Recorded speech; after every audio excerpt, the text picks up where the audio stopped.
until we accept him and or ask him to come in and be filled with the Holy Spirit. And evidence is speaking in tongues and prophesying. Being able to discern things between good and evil. You know, there are sometimes, even before we got born again, you ran into certain people and you knew, I don't want nothing to do with that person. They evil. They wicked. God's Spirit is in us. It's lying dormant until we wake it up. Until we say, God, I need you. I give up. I can no longer carry this. I can no longer do this. I need your presence. I need you to come in and to change me. I need you to show me. I need you to open up my eyes. I need your discernment to kick in. I need to know that you are the one that is leading me and guiding me. It's some people that work in witchcraft that are in the pulpit. They work and they know that they're working in witchcraft. And there are some people that don't know that they're working in witchcraft. But you have to know his Spirit for yourself.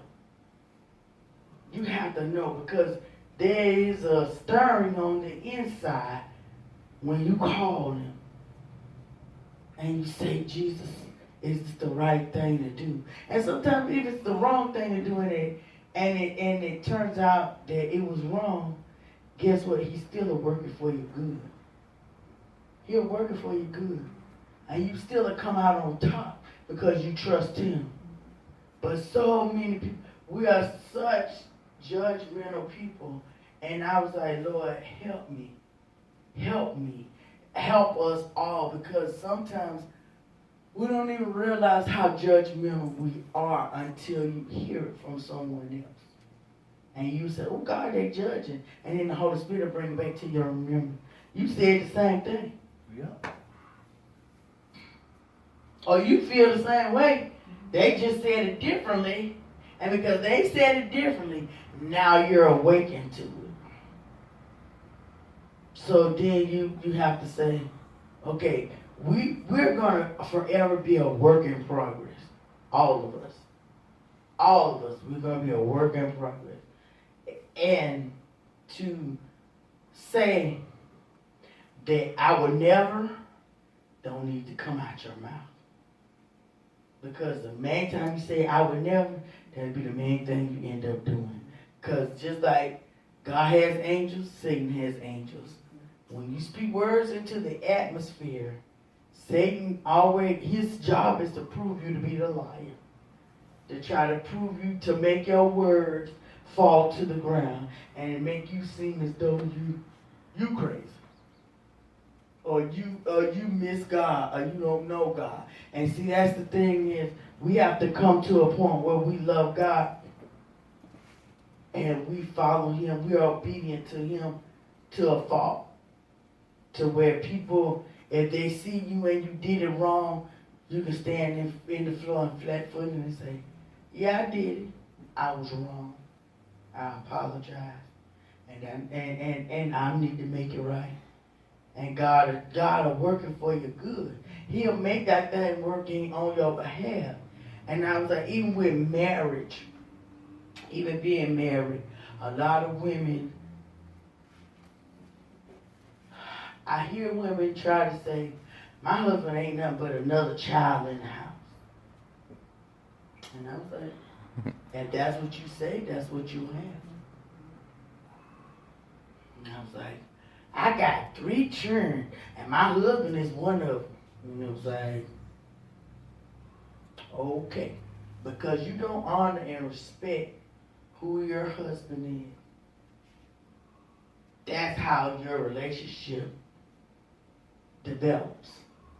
And the children see how you treat daddy or treat your spouse, and then they'll say, if she don't honor and respect him, what I got to honor and respect him for? Or, I heard somebody say, he my rent man. I keep him around because he my rent man. I don't, he can do whatever it is he wants to do, but on the first when the rent due, he need to pay the rent and the light bill. And you looking like, are you really serious? I'm like, I don't want no rent man, just no rent man.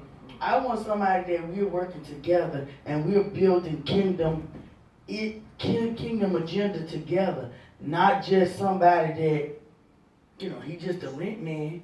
That's just a roommate. And I was like, this is a mess. Mm-hmm. This is a mess because you want a man to respect you, but you don't want to respect him, or vice versa. And we looking like, why is society so messed up? Because no one is respecting the other person. No one is really saying, I lift you up. In this day, we have to learn how to say, even though I see you might have on some run over, tore up shoes, I might still have to, me being who I am, have to say, it'll get better one day. It's working for your good. Not, why did you come out the house with that regular stuff on? I heard somebody, and it hurt me to my heart, because they had their grandchild. And I was like, when you love your grandchildren, you'll go to the ends of the world for them. And they had their grandchild, and the mom brought the baby, and the baby was dressed really cute, but she put some high heels on the baby, and I was like, baby like 3, and baby had high heels, and she was like, that ain't the stupidest thing I've ever seen. Why would you blah blah blah blah blah? And you going off, and the baby's sitting right there. And see, I brought clothes for that baby, and she's not gonna get those clothes. I guarantee. I said the parents ain't suffering. It's the grandbaby that's suffering. And you gonna tell me?